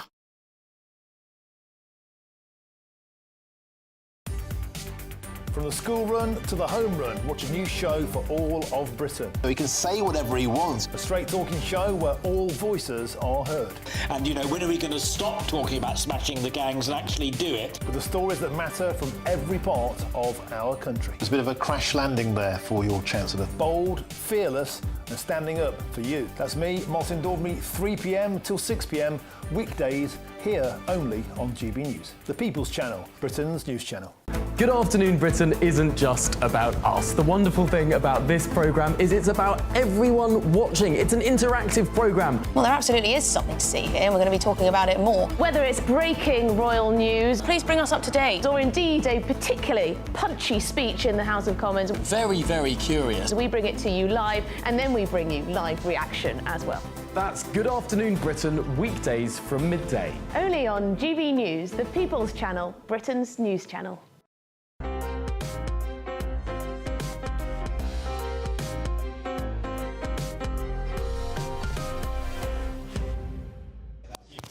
Welcome back to Sunday with Michael Portillo, which for today is with me, Angela Rippon. Now, Stefan Kariasis has hot-footed it from the West End and joins me now to review the latest plays that are taking to the stage. And I have to apologise. I've made a complete pig's ear of your surname every time I say it. My apologies. It is Stefan Kariasis. Kariasis. There we go. I'll try and get it right from now on. Anyhow, what have you been up to? What have you been Well, I've got seeing? something for you, first of all, because we know you like a bit of dance. Yeah. I've seen your extensions and everything, absolutely beautiful. So this is the Royal Ballet, and it's something called Ballet to Broadway. Yes. Choreographer Christopher Wheeldon, who also does Broadway. So he got a Tony for the Michael Jackson choreography. He also did the most exquisite version of An American in Paris, the 1951 Gene Kelly film. And we've got a little clip here. This is actually them in rehearsal, but it's just a bit of Gershwin, a bit of movement to get us in the mood to start us off. Yeah, with the musical.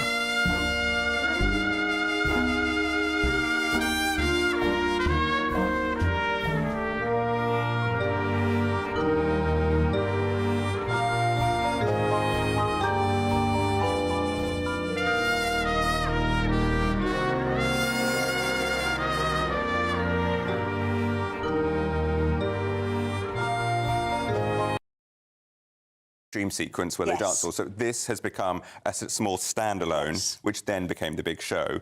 And I think we've got some pictures of that, and you'll be able to see the staging and the colours, the full... It's like Technicolor, beautiful, bright colours. I mean, look at this. Oh. It's gorgeous. And the music's going and everything. It's absolutely... That's a stunning piece. I love that. There are 4 pieces in the night. You get almost 3 hours of dance. Yeah. It's spectacular. Kicks off with something called Fool's Paradise. And this is what I love Wheeldon doing, which is... It's just informed by the music and the movement. So it's slightly abstract. It's couples interchanging. And he does his thing of a couple at the front, a couple at the back, mirroring each other. But every now and then there's this... I mean, we could demonstrate, but we won't. This incredible moment with a lift and people's arms and legs, and they just hold a static pose. It's beautiful. That's really gorgeous. The middle section, basically, you have... Fool's Paradise. So that one's Fool's Paradise. I really loved that. The middle section... the curtain goes back, the full orchestra is on stage, kind of dappled in sort of gold and dark lighting. Yes. It's beautiful. Julia Fordham, if you remember her from the 80s, she had a couple of songs, beautiful, rich voice. She's live on stage singing. Music of Joni Mitchell. It's whimsical and melancholy and lovely. First up, we get a male-female pair.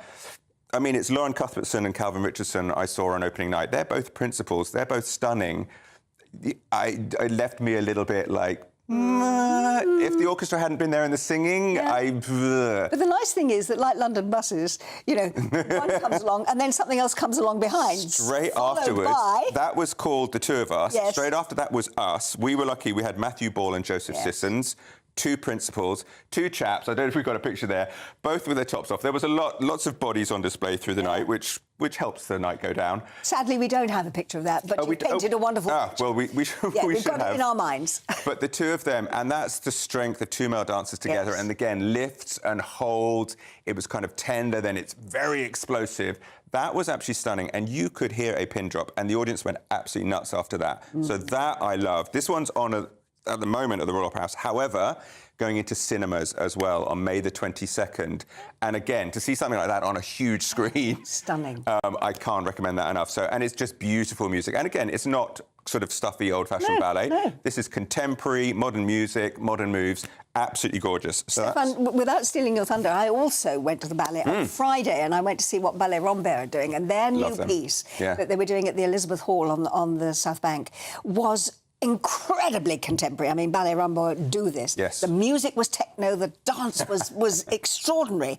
And what I loved about it was a full house, and I would say 80% of the audience were under 30. Yes. Which is wonderful, because it means more and more people are being introduced to dance. This is what and we want. Demonstrating that ballet, Rambert ballet, is not all tutus and point shoes.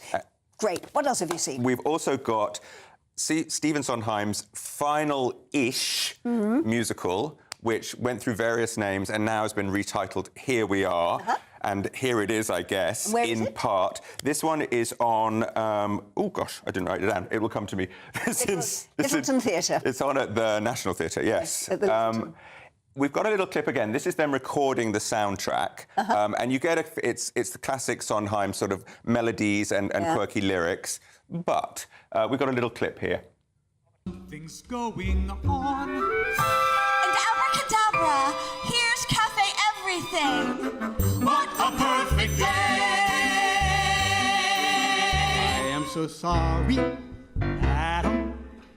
We have no decaf, latte, mocha, niños, soy milk today. Fine, skip the soy. What can I say? I said fine, regular is fine. Not the problem, Adam.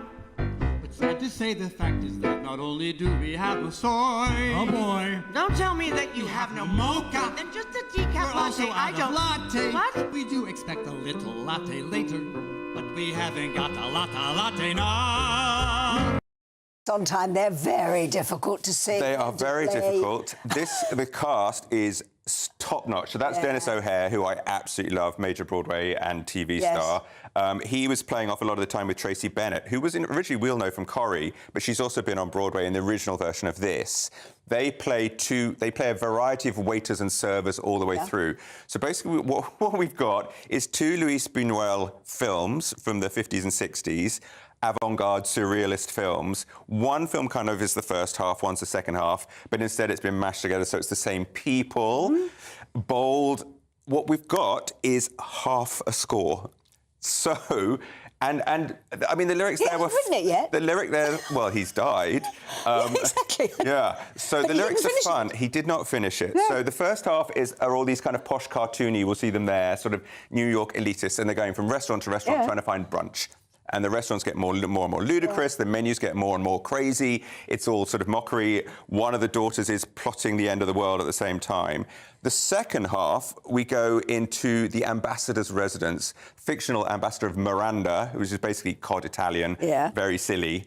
And it's based on, I think, Exterminating Angel, the film, where a bunch of people can't leave a room. So it's the same people from the first film story in the second film. You get a dancing bear in the middle, it snows in the middle for no reason, there's a bishop with a fetish for shoes, but the music runs out after the first half song of the second act. And then we have a lot of existential surrealism, but in a musical setting with musical actors, and... The look on your face says you didn't enjoy it very much. The thing was, I really enjoyed it because it was just fun and silly. And this cast, there was Rory Kinnear there, Martha Plimpton, who's incredible, Jessie Tyler Ferguson, that was in Modern Family, all these other people. The cast is spectacular. They milk it and they mug like crazy. So they really go for it. So it's really entertaining.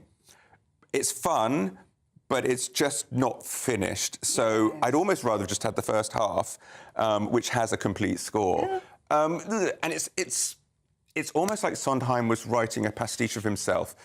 The music's great, but So that one, not so much. And then finally, we need to get on very quickly. Marie and Rosetta. We've got a tiny, tiny clip here. This one is the extraordinary story of Rosetta Tharpe. Here's a quick clip of them singing. Heaven somewhere up above my head, up above my head. I hear music in the air, I hear music in the air. Up above my head, up above my head. I hear music in the air, I hear music in the air. Up above my head, up above my head. I hear music in the air.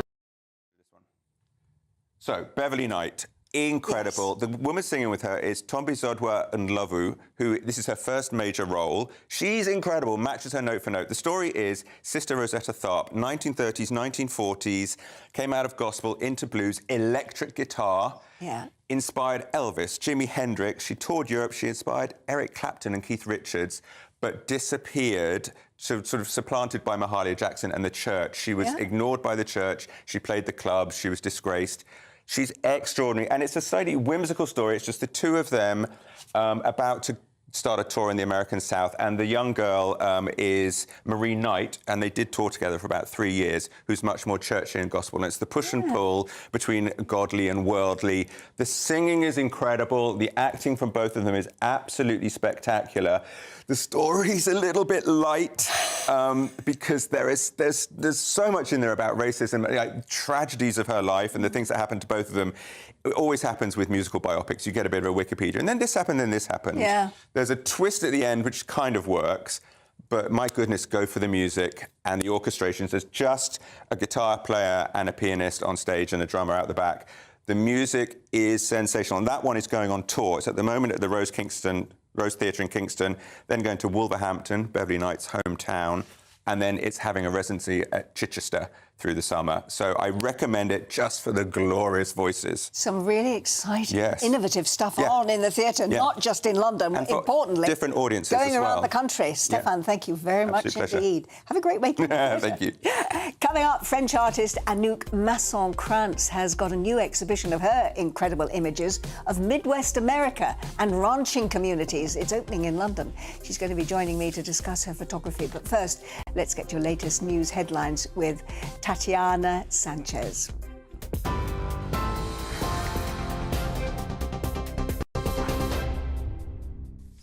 Angela, thank you. The top stories. The new Pope has given his first Sunday blessing and addressed a crowd in St. Peter's Square in the Vatican today. He recited the Regina Caeli prayer in honour of the Virgin Mary in his first public address since his election was announced on Thursday. Pope Leo then blessed those gathered on the square outside and delivered his reflections. He'll be formally inaugurated at a mass in St. Peter's Square next week. The new pontiff was chosen as the new leader of the Catholic Church following a 2-day conclave in the Vatican City. In other news, the government is set to roll out sweeping reforms to the immigration system. The skilled visa threshold will be raised to require a graduate qualification and a higher salary threshold under plans outlined in a white paper on immigration that will be presented in Parliament tomorrow. For jobs below this level, access to the immigration system will be time-limited and only granted if there are shortages, quote, critical to the industrial strategy. Under the plans to reduce net migration to the UK, employers will be told that they must train workers in the UK rather than turn to immigration to solve labour shortages. The pressure is on for the Home Secretary to reduce net migration as small boat arrivals since January have already reached a record high of 11,500 people. And finally, Russia's President Vladimir Putin has suggested he is open to restarting peace talks with Ukraine as early as next week. In a rare televised late-night address from the Kremlin, Putin said Russia was seeking serious negotiations aimed at moving towards a lasting, strong peace. We propose that the Kyiv authorities resume the talks they stopped and terminated in April 2022. I'm referring to direct talks without any preconditions, and we propose to start immediately on Thursday the 15th of May in Istanbul. We are committed to holding serious talks with Ukraine. During a visit to European allies in Kyiv, Sir Keir Starmer said allied leaders made material progress towards a ceasefire in Ukraine yesterday, adding that European allies, together with the United States, are calling Putin out and pledged to ramp up sanctions further if he turns his back on peace. And those are the latest headlines for now. More from me at 1 o'clock. For the very latest GB News direct to your smartphone, sign up to News Alerts by scanning the QR code or go to gbnews.com/alerts.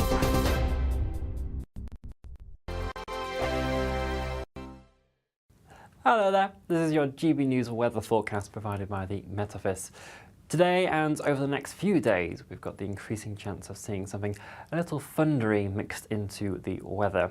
Already to start off Sunday, we're watching this occluded front push its way up from parts of France that is now spreading into the far south of England. Already seeing some thunderstorms across the Channel Islands, and they could start pushing into the likes of Devon and Dorset over the next few hours or so. As we head into the afternoon as well, there is the potential for further showers and thunderstorms to pick up across parts of the Midlands and into areas of Wales as well. Some heavy downpours are possible with lightning and maybe even a touch of hail in there as well. Nevertheless, they will be hit and miss, and there will be some sunny intervals in between these, and certainly over towards the east it's a nice dry day, temperatures peaking around 24 to 26 degrees Celsius. A bit more cloud developing for parts of Northern Ireland, some showers and rain developing in here as well, also some showers for parts of Scotland, but still nicely generally around 17 to 19 degrees Celsius. This rain up towards the northwest will tend to turn a little bit more persistent and also heavier as we head into this evening and overnight. So initially for Northern Ireland, but particularly then into the early hours of Monday morning for parts of western Scotland, some heavier pulses in there. We'll still see some showers out towards the southwest, but generally for England and Wales it is a mostly dry night with some clear spells. Mild for most of us, many holding up in double-digit figures, though a touch cooler up in the northeast. And here we'll see some low cloud around first thing in the morning, particularly around the coastal districts. That will slowly burn back as we head throughout the morning, but for the Northern Isles it could linger throughout Monday. That rain's still in there for parts of western Scotland, and then we'll see the showers developing in more widely across England and Wales throughout Monday afternoon. Again, thunderstorms are possible. Where you see them, there will be some torrential downpours in there. Still warm though, highs of 24 and 25 degrees Celsius. Showers tending to ease through Tuesday, and then it's fine, dry and sunny conditions returning for all from Wednesday. Bye-bye. Mornings don't have to be tiresome, especially if you have the right company. Wake up to news as it happens, opinion and debate, and of course, a little bit of entertainment too. Because when the kettle's on, we're on. That's Breakfast on GB News, a show worth waking up for. Every morning from 6 a.m. Only on the People's Channel, Britain's news channel. We'll spread the news, you spread the word. The royal family is an enduring symbol of tradition, unity and pride for Britain.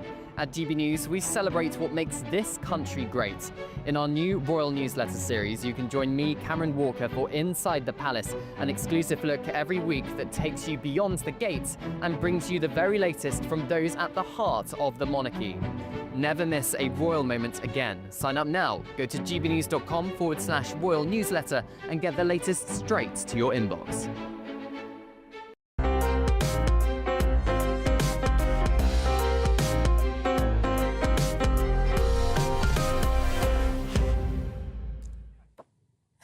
Welcome back to Sunday with Michael Portillo, with me, Angela Rippon. And now a new exhibition is in town at Iconic Images Gallery in Piccadilly, where the French artist Anouk Masson-Krantz has immersed herself in communities throughout America's Midwest, as well as Mexico, Argentina, Brazil, and indeed beyond. The exhibition is called Cowboys, Spirit of the West. It officially opened on Friday, and you can see it right the way through until the 14th of June. But Anouk Masson-Krantz joins me now, along with 5 of your extraordinary books, which is what I was going through when you joined us here. It's an exhibition of photographs that has taken you, 7 years to accumulate? About 7, 8 years, but it really started 20 years ago with my first book, which was later on published, Wild Horses of Cumberland Island. And when that book was released, it became a success, and my publisher asked me, Anouk, is there something else you would like to work on?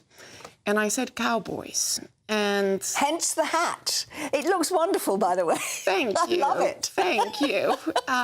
But his response was like, if in the world of publishing, if there are two genres that you do not touch, one is soccer and the other one is cowboys. Why? And so most people say, well, because it no longer exists. No longer exists. It's a dying culture, and it will be very hard for you to be able to get through the door. Well, I must admit, I mean, if you say cowboys, we were talking earlier about the film industry, and certainly I think most people's image, certainly here in Europe, of cowboys relates to the American films from Hollywood, certainly the 40s, the 50s and the 60s, which were very cowboy-orientated. But in fact, it's a sort of historic anachronism of America, isn't it? Because cowboys are very 21st century. Very much 21st century. They have been around for the last 200 years across the Americas, since the expansion of the American West, which really was from Canada all the way to Argentina. But we have just misconceptions, pretty much, of the American cowboy and who or she is. Yeah, it's and what their all work from is. Hollywood. Because of Hollywood, because of what mostly is scripted and drama. So what is the image of the 21st century cowboy and cowgirl? Do we call them cowgirls, or do we still call them cowboys? We call them cowgirls, cowboys. I mean, they do both work, do the same jobs. What do they do these days, then? They're still on horseback, working with, their horses and their hands, and they work the same way as they did 150 years ago. And that is what is remarkable, right? Is to revisit this culture today, in today's modern world, and to realize that this culture is still very much alive, is thriving, and is stretching across the Americas, from Florida all the way to California, from Montana to Texas, states in between, and also across the Americas, and there are millions of them left.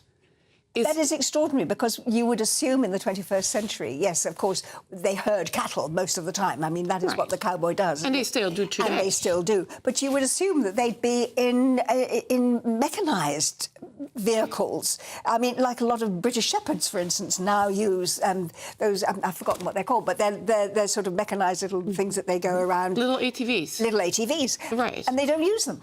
No, you can't, because the lands out there are so big. It's rugged. You have desert, high deserts, canyons, mezzas. You ride, across big, tall peaks at 9,000 feet. I've slept in teepees. I've crossed rivers. I've crossed deserts. I've crossed the waters of the Pantanal, 7 feet deep. You can't use an ATV. You can't use a pickup truck. You're still on horseback. And how incredible is it that this culture still works this way, on horseback with their hands? We've got 5 of your books here, which are full of the most wonderful images. The one we were just looking at there, I think, is a classic image of the American cowboy riding across an open plain. But you've shot them all in black and white. Why? Is that because you think it gives it extra drama to the pictures, or clarity, or what? It's timeless, one, and you take all the distractions away. You focus on the emotions and what is important for people to, to understand. And that's why I've shot all books in black and white. And it was incredible, because the first one came out in 2017, West the American Cowboy, which is right there in front. Yeah, this one. And then came American Cowboys, and Taylor Sheridan, who is the creator of Yellowstone, wrote a foreword for American Cowboys. That's the one I've got here, I think, yes. And then I did a deep dive in one beautiful ranch, spanning, I think, over 350,000 acres in Wyoming. And then I really wanted... That's the size of Dartmoor. It is incredible. And these are the greatest stewards of the land. They love their land. They love their animals. And to work within such environments, you need to have your communities. You need to have your neighbors. I mean, it is gritty. It is dirty. It takes hard work. Nothing is handed. Nothing comes for free. There is no silver platter coming to you. Yeah. In order to survive those lands, you really need to bring your community, your friends, and you need to work together. And you've put all the... I mean, the photographs are stunning because they cover not just the rodeo, which I suppose we are still aware of, but actually the working day, the way that the guys and the girls get out and handle the... They wake up very early. They start breakfast at 4:30 in the morning. They round up their horses just before. So their days really start at 3:30, 4 o'clock in the morning. Then they all have breakfast, and then they go on with their days till probably about 1 or 2. Then they break, have lunch, and then they'll do some other stuff, like fixing fences, making sure that the water tanks are working, and it doesn't end till dark. Let me ask you very briefly. It sums up the spirit, the essence of the American Midwest, which is, what, 150 years old, basically, isn't it? How would you briefly describe that spirit and that essence, that history that they are still living? It is incredible to revisit the culture, the cowboy culture in today's world, in today's modern world. Because when I'm coming from the city with the pressures of today, technology, screens, and everything that comes to us every half second. And also a lot of negativity. You go back out there and you realize that these people are steadfast true to their values, to their heritage, and to their traditions. And that is something that maybe today, in our modern cities, we can hold up a mirror to ourselves and realize how fast and how far we've gone, and maybe draw some inspiration about this cowboy culture that has very much stayed true to their values.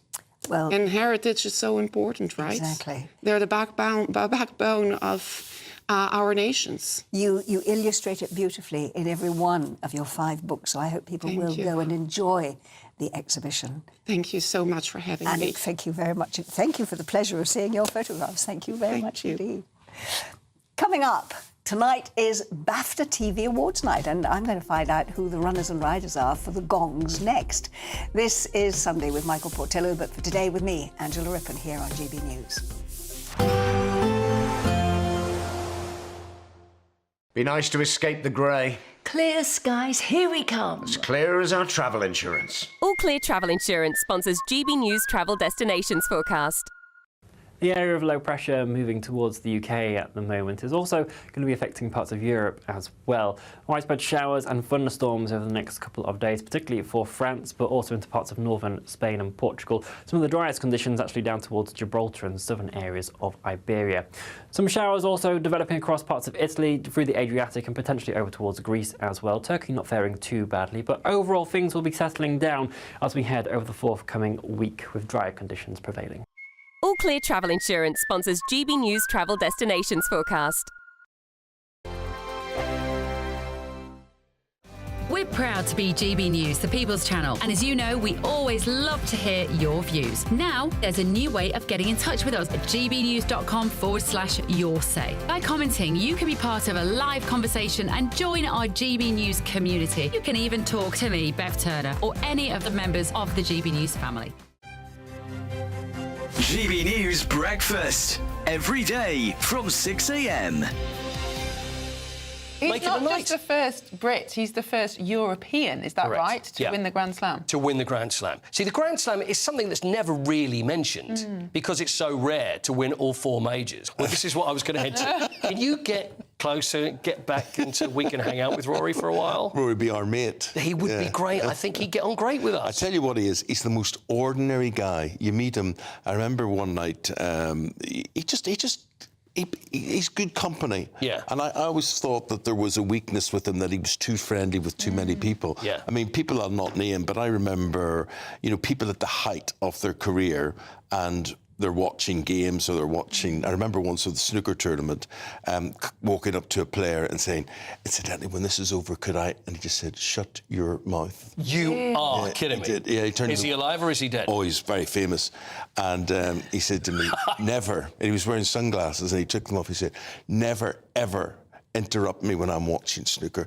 And, you know, but I learned something from that, yeah, you know? Come on. I mean, it's rude, but you can kind of understand that some people need to kind of psychologically protect them. I don't know. And it must be frustrating sometimes when people interrupt you. But on the other hand, but for me, be a Miriam, nice there's guy. no except bad no, manners. I know. There's no excuse for bad manners. No, that's right. At least you go, look, sorry, but I'm just concentrating at the moment. Can you speak to me later or something like please, that? will you shut up? But you were saying yesterday, I mean, he's now one of the most famous, one of the most successful people from Northern Ireland. I think there was even a suggestion he should do an open-top bus tour. Well, that was me yesterday. Oh, was it you? I think Okay. absolutely should, yeah. Why? Eamon. Not today, it's raining. Eamon will be driving the bus, and there'll be Rory there. I have a bus with my picture on it. I know, yes, I know. That's what they want. They just have the Eamon bus, Rory on the top, nobody on waving. GB News, the People's Channel. What is the state of our economy? What is the state of our National Health Service? What is the state of our schools? What on earth is going on? Understanding Britain means understanding the state we are in. This is State of the Nation with me, Matt Goodwin, Wednesdays, Thursdays and Fridays from 8 p.m. on GB News. I'm Christopher Hope. From pop stars to politicians, I'll interview anybody in a pub who's got a political opinion. Join me every Friday on Spotify, Apple Podcasts, YouTube or gbnews.com, or wherever you get your podcasts. This is GB News, the People's Channel.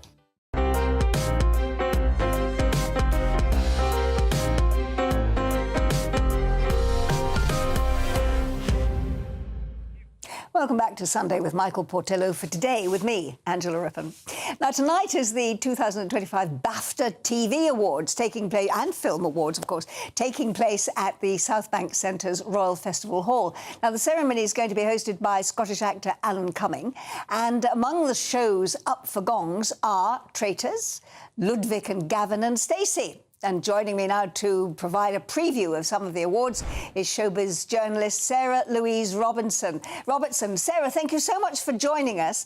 Sarah, I tell you before we talk about some of the runners and riders this evening, very quickly, what I find fascinating is that while it's the British Film and Television Awards, we've got lots of awards being contested by Netflix, by Disney, by Apple, by some of the streaming services. And of course, there'll be many people in the country, not everybody takes out one of those streaming services.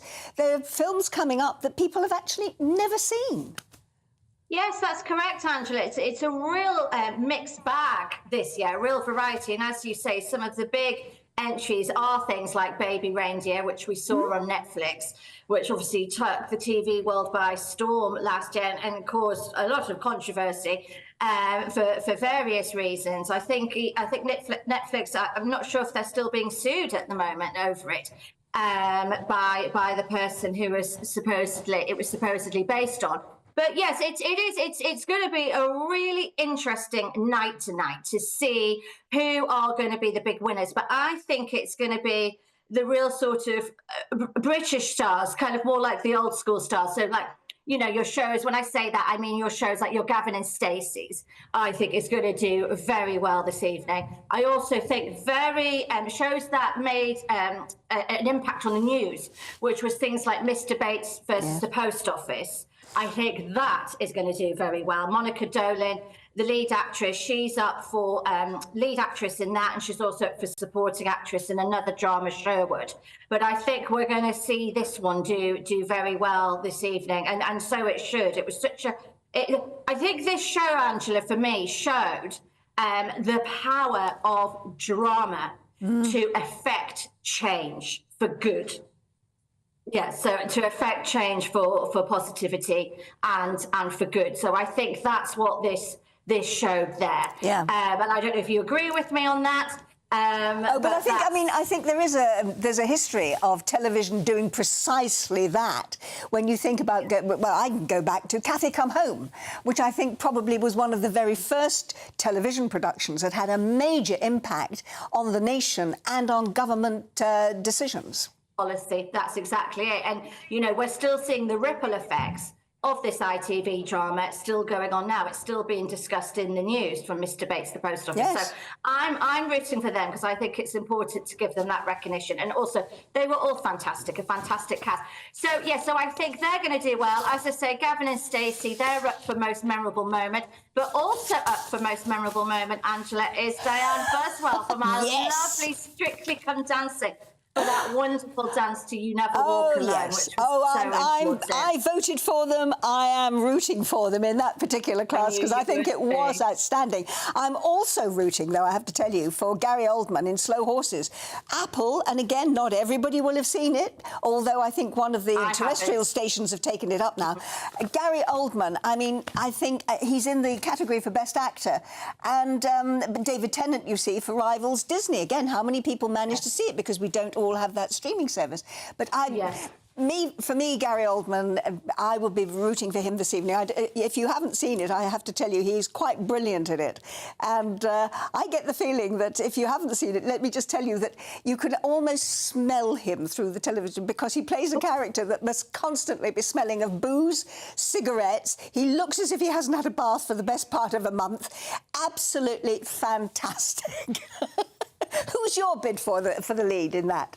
Well, I love Gary Oldman as a performer. I mean, when he played Winston Churchill, he was just superb, wasn't he? And he got the Oscar for that. So he is. He's one of our best, I think, our best on-screen actors by far. But yeah, it's going to be a tight contest tonight, Angela. I really think it's going to be tight, but there may be some surprises along the way. Also, What's Up, which I think has done incredibly well, in a different setting, it's up for Best Reality show, and that's The Traitors, which has also captured the nation, and it's gone on to spawn copies in America and what have you. But Claudia Winkleman, the presenter of that, she's up for Best Entertainment Performance. And for me, Claudia Winkleman, I mean, she's just wonderful, isn't she? She makes that show for me. She makes The Traitors what it is. She just seems to give... I don't know what it is about her. She's just such a fantastic presenter. I'll tell you what it is about Claudia. She's got a great sense of humour, very dry, very understated, but my gosh, I mean, I got to know her really well through doing Strictly. You don't half-laugh when you're in her company. So, yes, we're looking forward to that. Sarah Louise, you'll be watching, obviously, with great interest this evening. Thank you very much for your comment on the BAFTAs this evening. And indeed, thank you to all of you at home for being my guest and joining me today. Michael will be back at the same time next week. So this is my opportunity to say thank you for joining me and have a great day. Coming up next here on GB News is Dawn Neeson with The Weekend. Dawn, what's coming up on your show? Thank you very much, Angela. Absolutely fabulous show. I really enjoyed it. We've got a cracking, sizzling Sunday lunch coming up for you. We have got the world or UK's sexiest job, why Danny Dyer ain't happy at all, and also immigration, white flag or white paper, what do you reckon? All of that coming up after this weather. See you soon.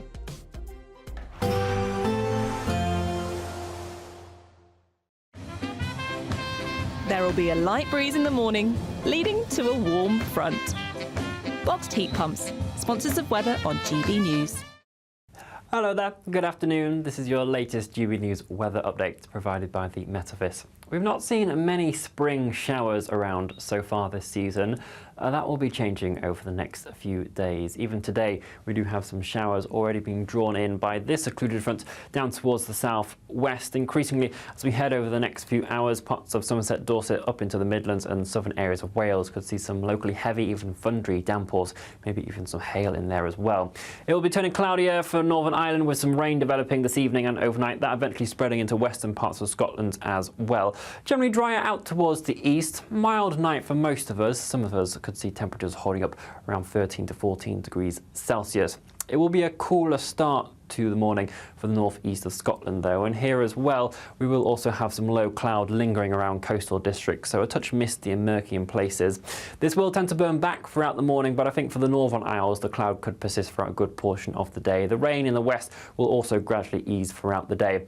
For parts of County Antrim and County Down of Northern Ireland there will still be some lingering showers around, and we'll also have those showers developing across England and Wales throughout the day, now a bit more widely. Particular focus for the heaviest ones from parts of London up through the Midlands into Wales and potentially even into the Cheshire region as well. These could be quite torrential in places, and whilst rain certainly is needed after the dry spring so far, these short, sharp downpours will provide some localised flooding in places, so it's worth taking care throughout the day.